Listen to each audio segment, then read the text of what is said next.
Mr. President, tomorrow President Obama will make an historic visit to Hiroshima, the site of the first atomic bombing.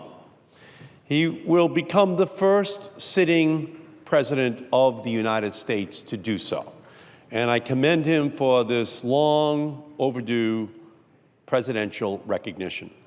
Having traveled to Hiroshima in 1985 to witness the commemoration of the 40th anniversary of that atomic bombing, I know from personal experience that any visit there serves as a powerful reminder of America's responsibility to reduce the risk of nuclear war.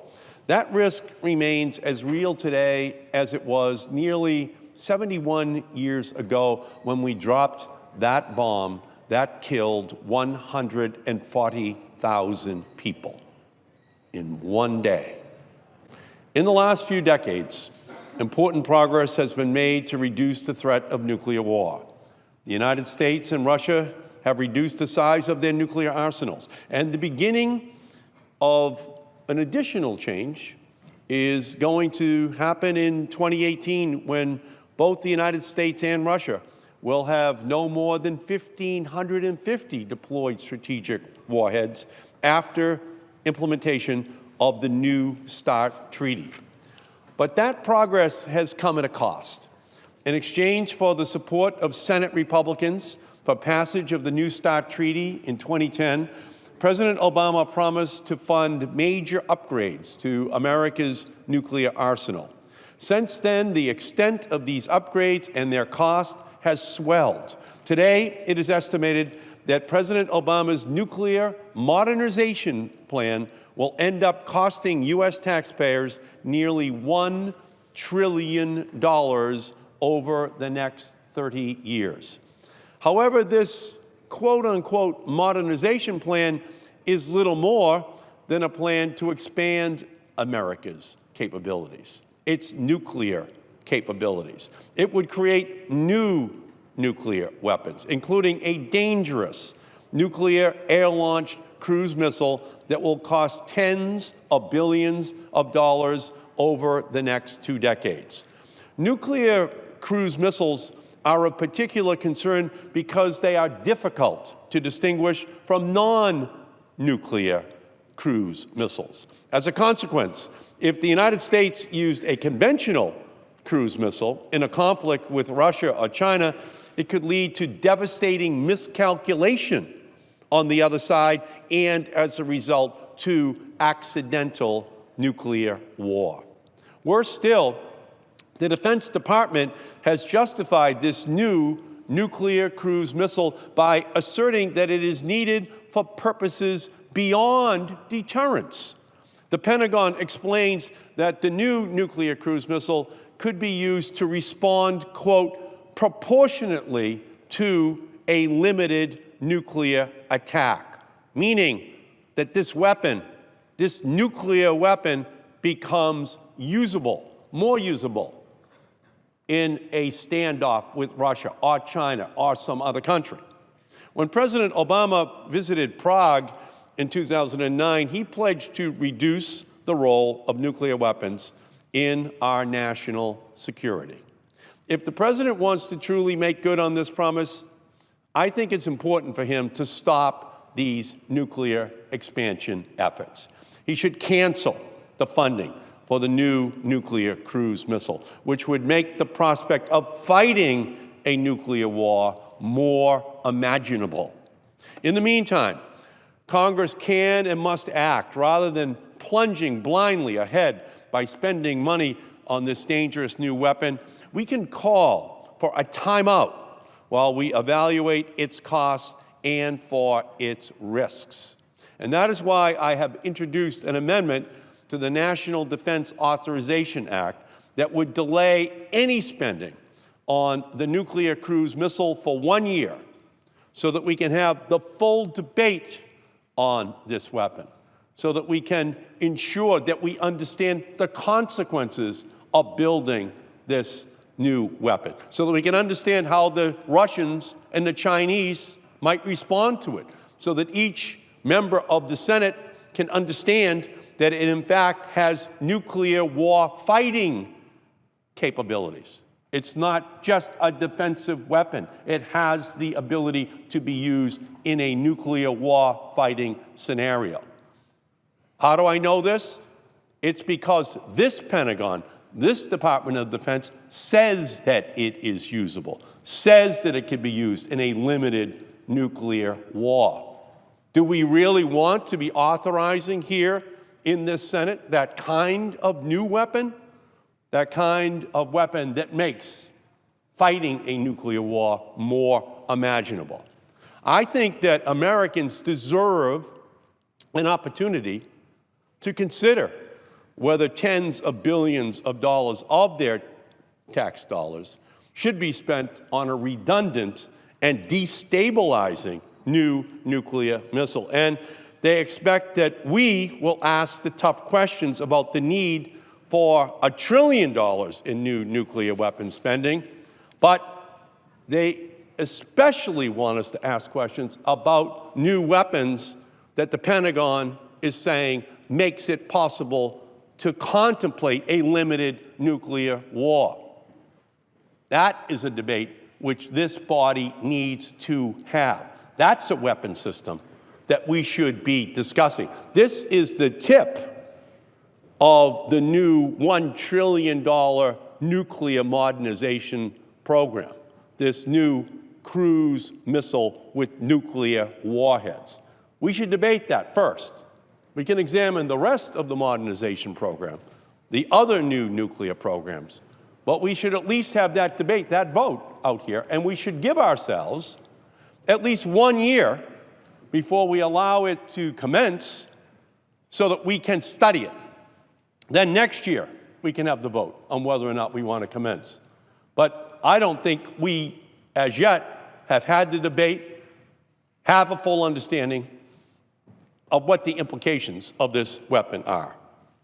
Plans to build more nuclear weapons would not only be expensive, but they could trigger a 21st century arms race with Russia and China, who are unlikely, very unlikely, to stand idly by as we expand our nuclear arsenal.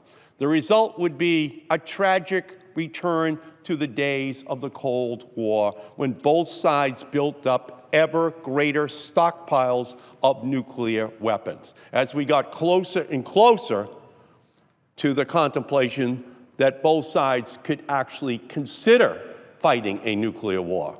Our goal should be to push us further and further and further away from the concept that it's possible to fight a nuclear limited war on this planet.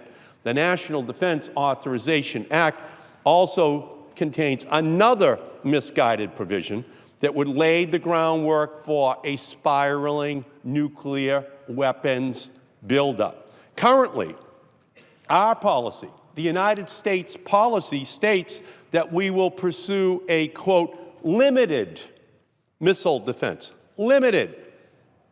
This approach is meant to protect our territory against missile attacks by countries such as Iran and North Korea, without threatening Russia or China's nuclear deterrent. As recognized by generations of responsible policymakers, constructing missile defenses aimed at Russia or China would be self-defeating and destabilizing. Dramatically expanding our missile defenses could cause Russia and China to fear that the United States seeks to protect ourselves from retaliation from Russia or China, so that we can carry out a preventative nuclear attack on China or on Russia. That plays into the most militaristic people inside of those countries, who will then say that they too need to make additional investments. And that cycle of offense and defense continues to escalate until you reach a point where we are back to where we all started, with those generals, with those arms contractors, then dictating what our foreign policy is, what our defense policy is. And they were wrong in the 1950s, 60s, 70s, and 80s, and they are wrong today. That is just the wrong way to go. We have to ensure that we're backing away, not increasing the likelihood that these weapons can be used. We don't want to be empowering those in our own country, either at the Pentagon or the arms contractors, because they will have the same people in the Kremlin and their arms contractors that'll be rubbing their hands saying, great, let's build all of these new weapons, both offensive and defensive. They would love this. That's why we have to have the debate out here on the Senate floor.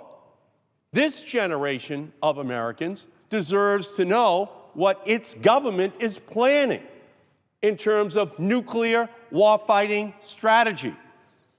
That is what a limited war is all about. That is what this new cruise missile with a nuclear bomb on it that's more accurate, more powerful, more likely to be used in a nuclear war is all about.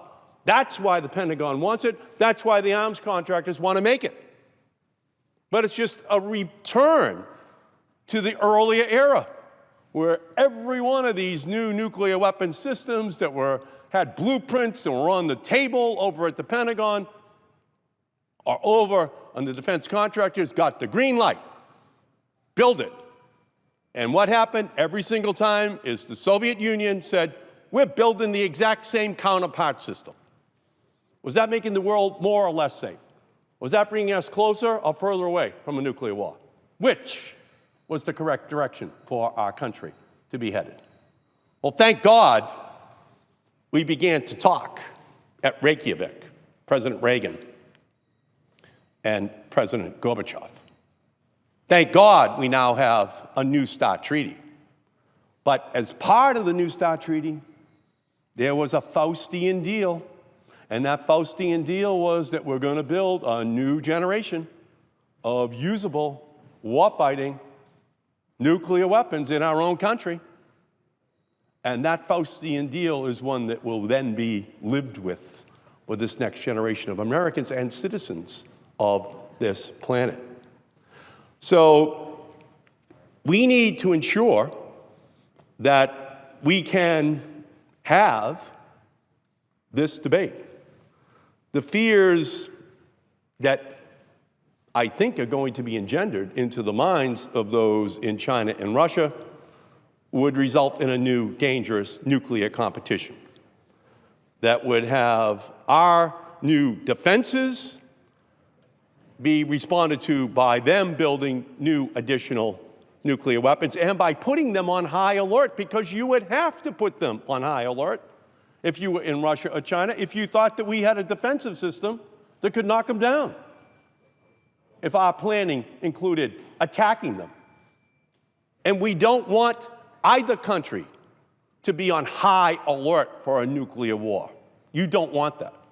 That's where we were in the 80s. That's where we were in the 70s. Both sides with their finger on the button. It's unnecessary, it's dangerous, it's a repetition of history, and it's something that we should be debating out here. It just can't be something that's casually added without a full appreciation in our country for what the consequences are going to be long term.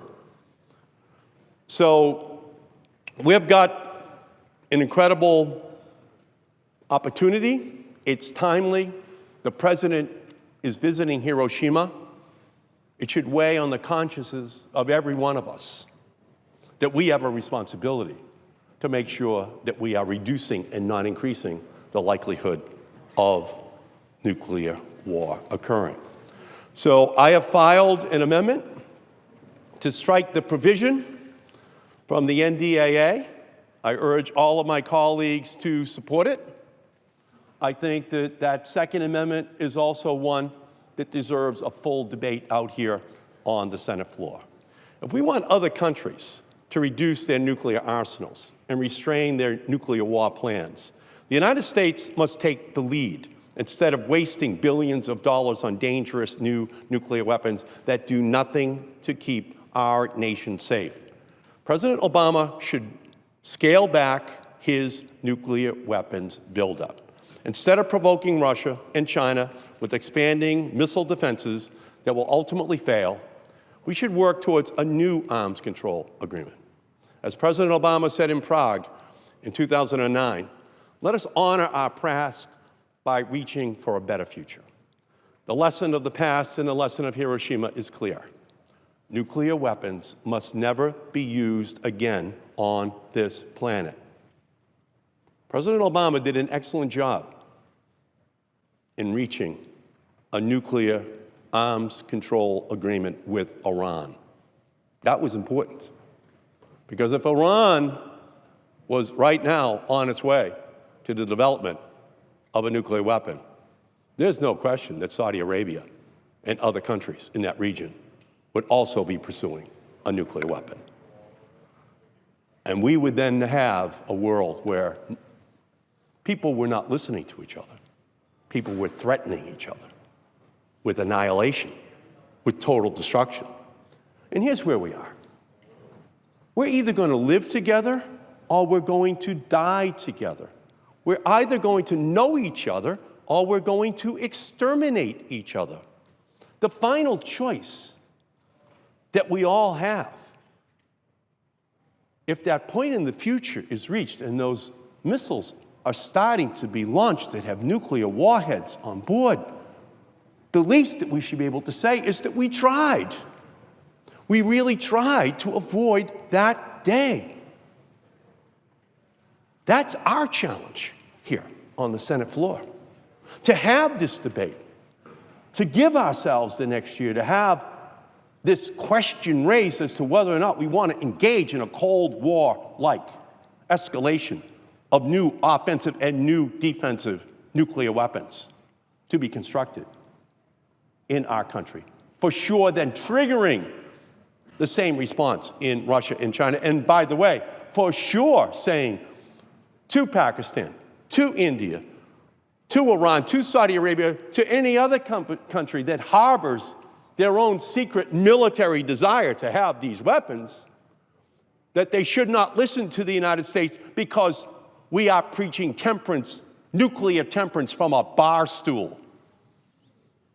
We are not, in fact, abiding by what we say that the rest of the world should do. So we should be debating it right now. We should have this challenge presented to us, to have the words be spoken as to what the goals are for these weapons.